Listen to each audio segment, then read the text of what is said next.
And doggone, they trying to work, man, that's hard to do because I'm lazy, basically, from the get-go.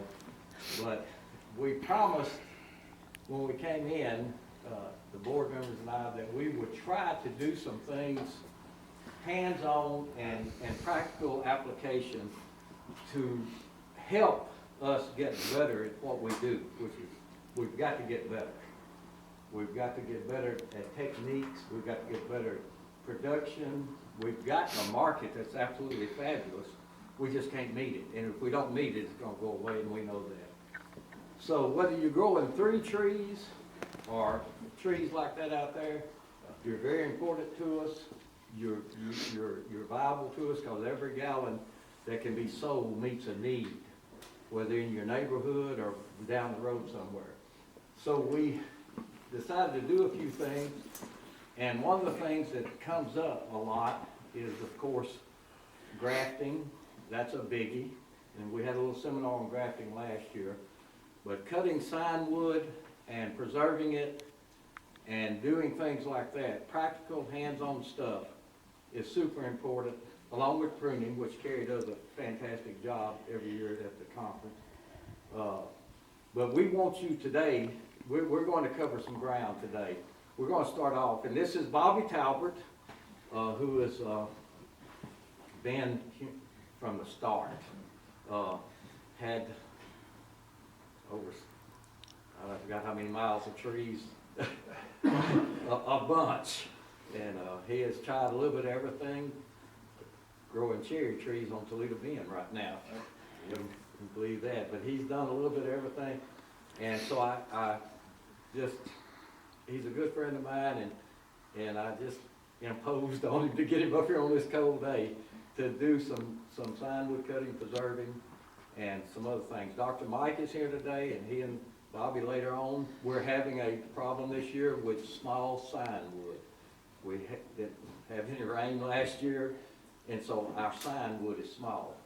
So we're going to do a little cleft grafting today to show you how to use that smaller sign wood when it doesn't match up. You understand what I'm saying when it doesn't match up to your limb? Good, because I don't understand what I'm saying. I'm just going to let Bobby explain that to you. But anyway, thank you for coming. Like I say, make introductions around. Mr. Mike Bearden. Mike Bearden from Benton. Been in it a long time too. Yeah. A long time. Barbara Wilson. From where? Gina. The grand town of Gina. J.J. Futz from West Monroe. I'm Michael Book, I live here. Darrell Washington, Michael's father-in-law, if he claimed. Well, if he claimed. and like I say, God bless you. Bobby Talbot, Little Bit. Mike Pazzola, LSU Ag Center. Gerald Burton, Lafayette, Louisiana, and Toledo Bend. Troy Britton, same thing. I'm Mark from Ball. Go on in. Christine Harrison, we live in Jonesville. I got to supervise the Bobby videographer. Wilson from Gina. You notice Barbara got away from Bobby, so she wouldn't be associated. Yeah, so she wouldn't be associated with him. They have Matt set, but she didn't seem to be. Hey, sister! Oh my goodness! Go ahead. I'll let you Robert Wagner, Jonesville, Louisiana. Joy Williams from Priors, Louisiana. Marty Williams from Toledo Bend. You said that both. Yeah, we're good to go. Kerry Hefner, LSU Ag Center, West Monroe. And we have as a special treat today, my sister over there. Introduce yourself. Cheryl Harper, Maydale Country Wines, Maydale, Texas. Cool. Introduce yourself. I'm Steve. And always has been. Sister buys beers from me, makes wine, Mayhaw wine, and she makes a lot of other. If you've been out here the last 3 or 4 days cutting, maybe. So we cut sign wood, we bring it back here, and we cut it in this room. We cut it right here. The process that we've developed is, I just cut it 5 inches long. I don't try to get too scientific. If I'm cutting a small amount, then I'll pay a lot more attention to my cuts. And as you do it, you'll get used to it. But this will kind of give you an idea of the different sizes and how we separate it, just for our benefit. You'll notice on the paper towel, there's an arrow that points to the top. If you graft it upside down, you have a 100% chance of failure.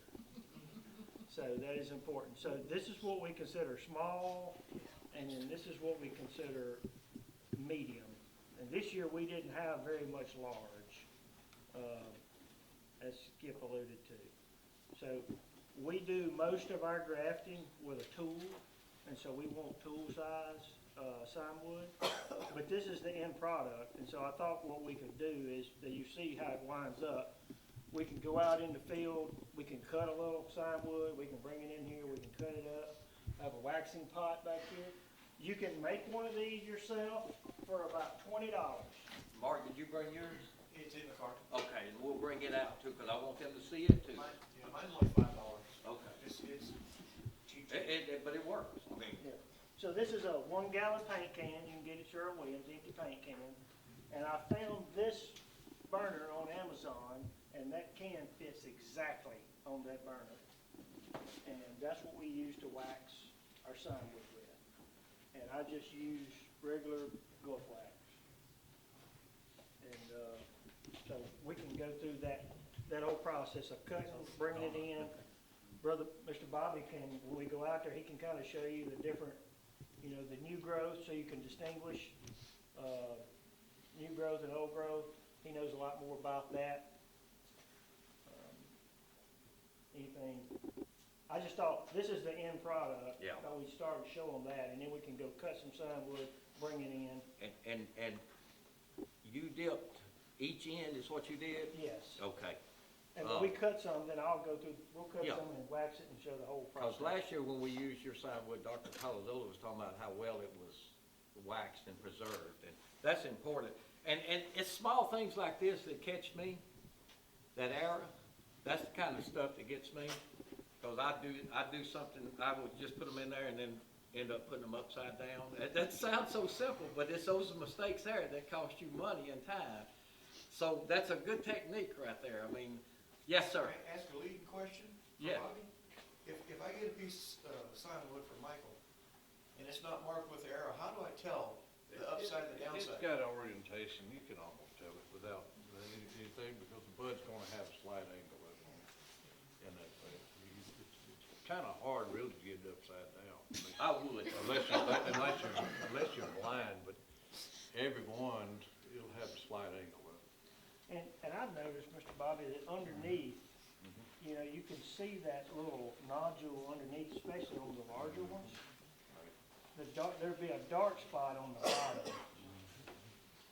But, it can be put on there upside down, because I've had a bunch of people do it.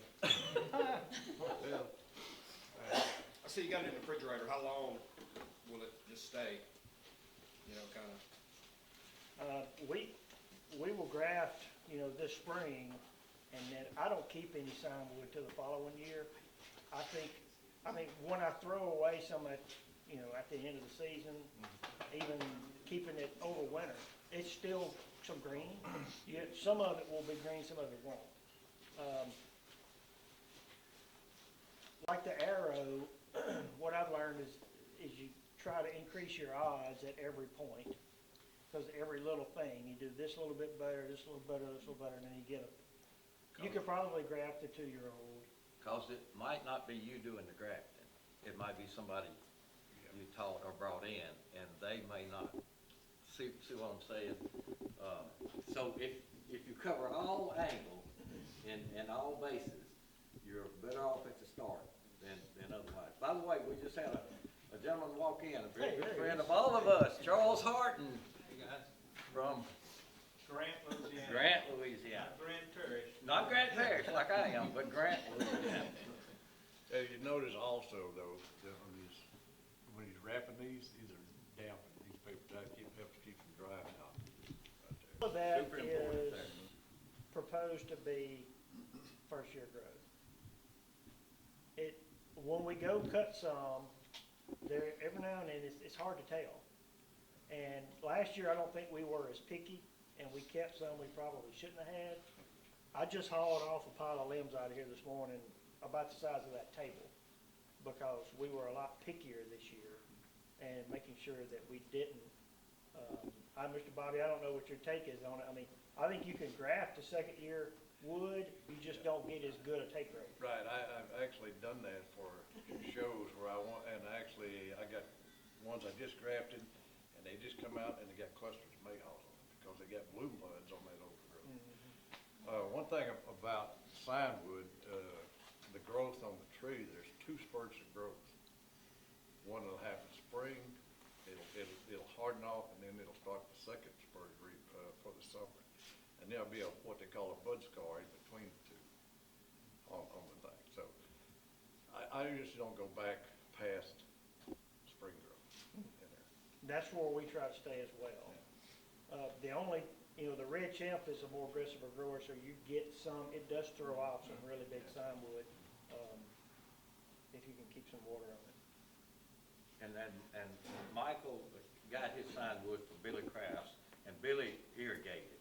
Yes. So, he had irrigation on his, so that made a big difference on the type and size of sign wood that he could get.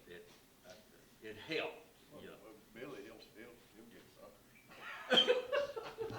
It cut off. Yeah. I done see him do it. Yeah, oh, yeah.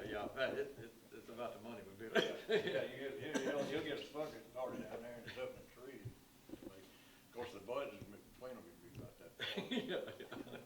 So why don't I'll package this back up, we'll go out there, I've marked a few trees that are close enough to walk to. Okay. And we can cut some sign wood and bring it in and cut it up.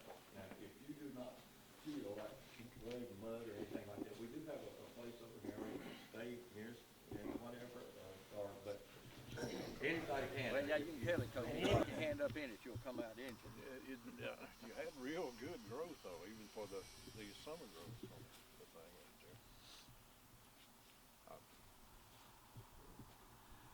Yeah, I usually look back, what they call a bud scar. That'll be right there. That's one right there when it take place, and it looks like that. It grew from through the summer. That was actually good growth. It ought to be. On it. Much I'm water's telling not you. I mean, that's really a lot. That's why nobody's catching any fish. These things actually, they need to be clipped anyway. You need to start spurring, these out here. They get like this, and I'm gonna tell you the best thing to make the most spurs come off is wait till they get toward the green tip. They got a hormone in the tip bud of these things called auxin, and it'll be right there and it'll suppress all this buds, and what happens, you end up with this long limb and just a few branch off here. But when you cut it off, if you cut it off now, the thing about that auxin hormone would just kind of reconcentrate itself back to the top, and you won't have just 2 or 3 break. If you wait till what they call green tip comes along, on that part, the buds will start looking green, and you clip off 4 or 5 inches, it'll release a lot, and you'll have lots of little spurs. This is what you do, like this, on these things. Typically green tip, Bobby, when in this area, could you just give us a ballpark? Listen, you're gonna be looking, depends on really the variety out there, but it might be toward the end of February, I got in that part. And, I got one native green tip. yeah, well, that's it. Someone is, and so if you wanted to get one started spurred, but this is what you like to tell you on. You'd have to see some of the magazines I got. They just thousands of little spurs like that, and that's just from cutting them back, But like say you want to, if you can just come along here and then clip out a bud. If you're taking sign wood on these things, you try to skip this part right on the tip anyway, because that's where the hormone auxin and all that is. And you come back, and I just get rid of the tip end of this thing on there, unless he's after that kind of sign wood. But you can come right in this area, right along here, and then this part right in here would make an excellent piece of sign wood right there. And these parts. That's it. Is that where y'all getting yours? Yes, sir. And it, but this would be a real good piece of sign. You got lots of good sign wood really. But I'd come back and cut these off a little bit later on to make them branch out. And then, like I say, the signwood section, the best sections is in here. You can go on down, down in there, lower, in there. Of course, cutting them off. You gonna cut all that secondary growth? Yeah, all of this stuff would actually come out. I mean, if you just prune it, I mean, this would actually come out. You wouldn't leave none of that right there. Can you make anything out of that? If it's not, yeah, you actually could. Now, some of the suckers takes off. They'll be that far in between the bud, but you could actually use that right there for some sidewalk if you needed it on these things.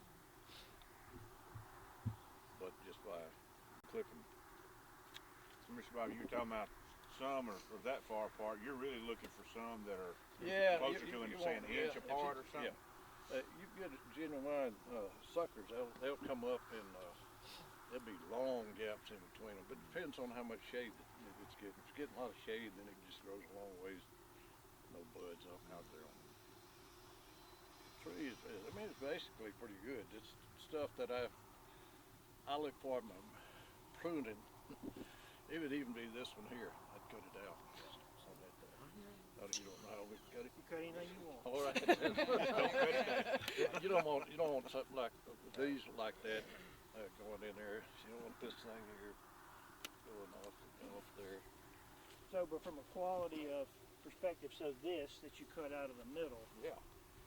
I wouldn't go way back in the real hard and awful growth in there because it'll take better in this section here. Yeah, you can keep it, but you still need. I don't throw nothing away. So Michael, Michael, that's got a little shepherd's hook on it, right? So you just cut that off and go down the bottom? Yep. Cut them suckers out and don't let them get started. That's just this energy could have went to the tree. About one thing, and some of these others. Let's see. This one wouldn't want that in there, and it's taken. Even this one here has taken. Cut that back and get that out of there. Some of these that are shooting back in the other ways. Yeah, they just be crossover. Get them out of there because they're gonna give you fits later on. Yeah, we just want. You don't want them things to. You don't want these on this side coming back off to this side. Just go ahead and keep the. If it don't get the sunlight, it just end up dying. So just stuff like this. Go ahead and just. We can probably cut that right there and get some back out in. And Prop 2 pruning lesson right here, and excellent advice because you're looking at what happened to little leaves. This is the way to do it. Yeah, this is the way to do it. This thing like this. You should have brought everybody clipping. You should have We could have all took a run. That's right. I don't know. Might not want that. We'll do his whole orchard while we're here. Michael, what kind of whitewash is Hit that? that with Coside It's just 3000 or copper really watered down sulfide spray. latex This paint. time of the year, January, right now, and it'll start whacking. Because all that is fungicide? it's just a and all it's doing is taking from the tree. It just takes away from What the tree. size is the ideal sign wood? The large? It doesn't matter? Just go according to how good you are? It depends on how big your rootstock is. Yeah. I got you. It depends on what rootstock you're matching. Match it. Yeah. I got you. Get closer to it. And we'll look at that.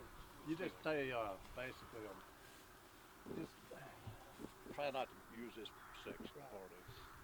Other than that, it's good. Yeah. Mr. Bobby, is there an advantage to collecting sign wood after the chill requirement's been met or before? No, it ain't nothing really. Just as long as it's dormant? That may also, on the chill, it required very little chill. Right. The only thing that's basically holding dormant is these days like this. Yeah. Because I Out am here. be bored. I mean, you can come with a week of sunlight. Right, right. Next week. See, I take And this they'll break, yeah. That's right, they will. Okay. But basically, I mean, I'd come in here and like, I would take it. and you're gonna be trimming there. all this. Things Really, What you for green chicken wise, but take some of this and make these things don't want to branch out. and this is all personal, and if you don't mind if I jump in? Yeah. But I tell you what Skip would do. Skip would take this one out, because I'm not gonna be trimming on, because this is gonna be open right now. That's just me though. Yeah. But that's gonna produce a lot of berries, but it's gonna produce a lot of headache up in here once it starts branching out, because you're gonna be pruning on this forever. Yeah. But that's just me now, but you know. Sometimes the only reason I say leaving them now is because you can get something out of it for a few years Yeah. and then take it out. This thing. And I don't jump in. Mayhaws ain't like a lot of other trees. It's just got a lot of branch structure to start with in that thing. And some of these that when I'm looking at, even at this one is coming in and it's starting to go that way out there on it. But you basically would need a little just to keep these Would you do any spreading in there, Bob? On that tree outside? Would you? You talking about spreader sticks? It's what I do them in there, but I use a lot of training weights and stuff. Yeah. You know what he's talking about, training weights? Training weights? Like a 18-wheeler lug or something like that, or some weight, and you pull it down, tie that weight to there, and it holds it down and makes it grow out like that. We use bottled water, that way you can put the amount of water you want in there to weigh the. That's a good idea. Y'all mark that down, that's a good idea. I mean, for right now, I mean, this is, at this age, that's good as you need right now on this thing. What rootstock is that grafted onto? As long as you get the obvious stuff, begin with. He's over there. Should be, if you come over this one, you can see it. What I'm talking about, Native. obvious. See this here? Just native. Like this. This back in this direction. This going back in that direction. So, Mr. Bobby, you cut that one pretty short, but the one down here you left. Yeah, I left a it little bit. because of that spur. That spur. It come back. It'll come off and go. Goes opposite. That's Elmer's training right there. Yeah. Well, I mean, you could still get something out of that right there. On this thing. You're fine. You're not big. No, I'm getting in front of the camera. You're supposed to be good at that. This one here is going to be useless right now. Get some size wood out of this thing.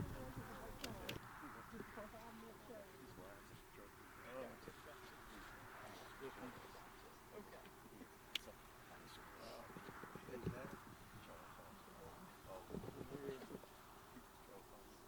I know where he lives. I don't know how far. In my experience, you can't. No, I mean, really, this is getting these trees started off right. And some of this, you don't have to wait to this time of year. You can cut some of this in the summertime. Really? I do. Yeah.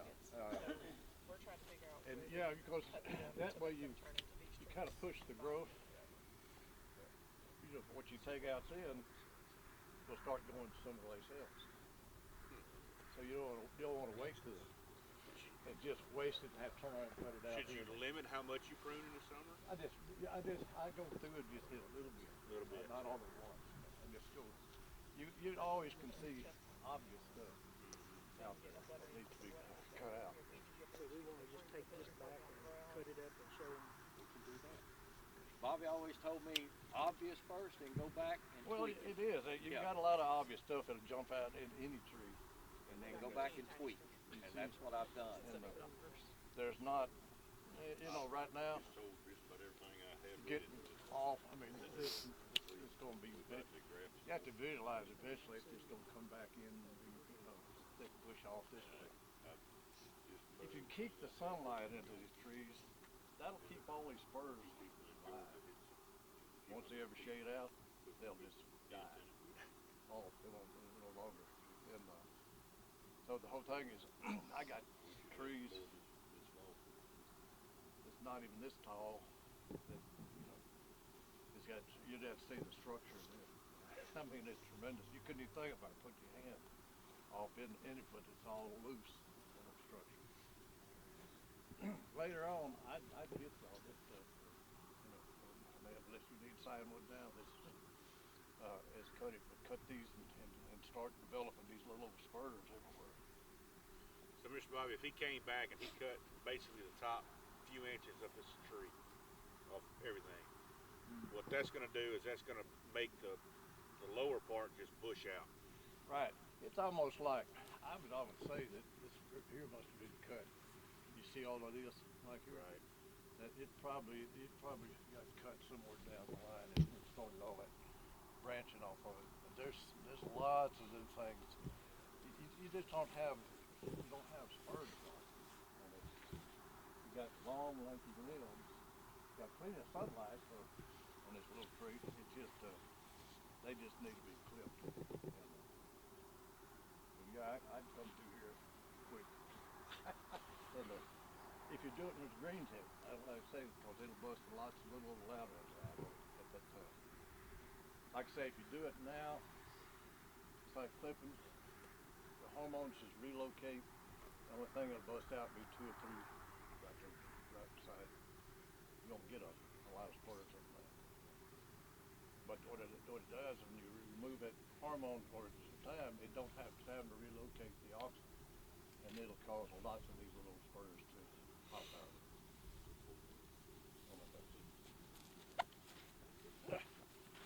Get out of the wind. Huh? Hey, Michael, how old are these trees now? These trees were grafted in 2019. So what's that, 4 years old? So, Mr. Bobby, I have 15 new trees like the ones back here behind us. Where do you start trimming them to make them grow like this? Like how high do I want them to get before I cut that top off to start pushing? Well, we usually plant them when there's no branch structure at all. When you plant them out, that's how we do it. I can bring in. When the tree first comes out, and if it does have a lot of the growth, you can clip that out now with the intention of coming back and clipping it a little bit lower later on out there when it starts green tipping. No, like Mr. Carey was saying, peaches we cut short, way down low. Mayhaws, you want about chest high? But we try to keep the limb structure about like that. Okay. And that's mainly if you start using the mechanical harvester, so you'll be able to get in there and shake them. So you don't need it more of that, and that's just easier maintenance. You'll stay up like Way that. easier. Way easier maintenance. Yeah, I had developed a tree shaking machine, and that's what we shot for us right along. We like this. Okay. We shook trees. The tree shaking machine run that big around. It used to not mess with them, but when I put the pencil to it, and I had people working, for what I'd get off of it, I was actually making some money. So we'd go in there and shake it, but we had that machine we had where we could be it took 40 seconds on that one to harvest a tree. In other words, every 40 seconds we was on another tree, harvesting with a shaking machine.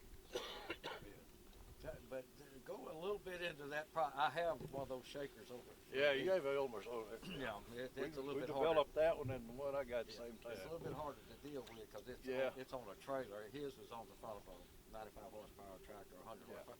Tell about how the weights work. Mr. Kilby worked with y'all on the weights. Can you give a little bit of insight into that? Well, the way the tree shakers work, all it is 2 hydraulic motors in there, and they got weights clamped on the pulleys itself, and they actually go out of balance like a wash machine out of balance. And I tried with just one because it was so powerful. I mean, I could shake pine cones out of a big tree. Pecan shaker is what it was. Yeah, it's shaking. But we disconnected one motor and left the other motor, in there, and it shook. But we didn't get that intensity. What it is when you're shaking, it's cycles. Is what you have to. And the cycles it's halfway. It goes this way, it comes back, and it snaps the nails off.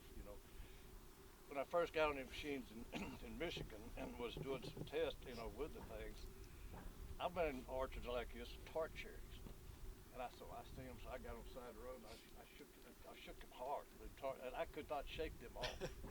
them tart cherries in there, and I mean, I was gentle at first. I thought they were gonna mess them up, and I could not get them off. And then I was watching. Here comes the machine, and it went just that quick because it was a cycle. So it went this way and then this way and it snapped them off on the thing.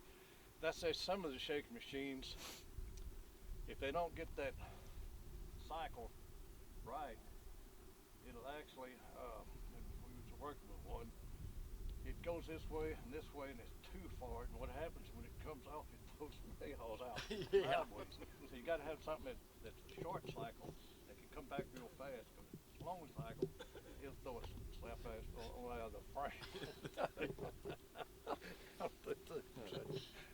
So, anyway. So we'll go in now, get out of the wind. Thank y'all for enduring this. Thank you, and we're gonna go and look at Some other deals.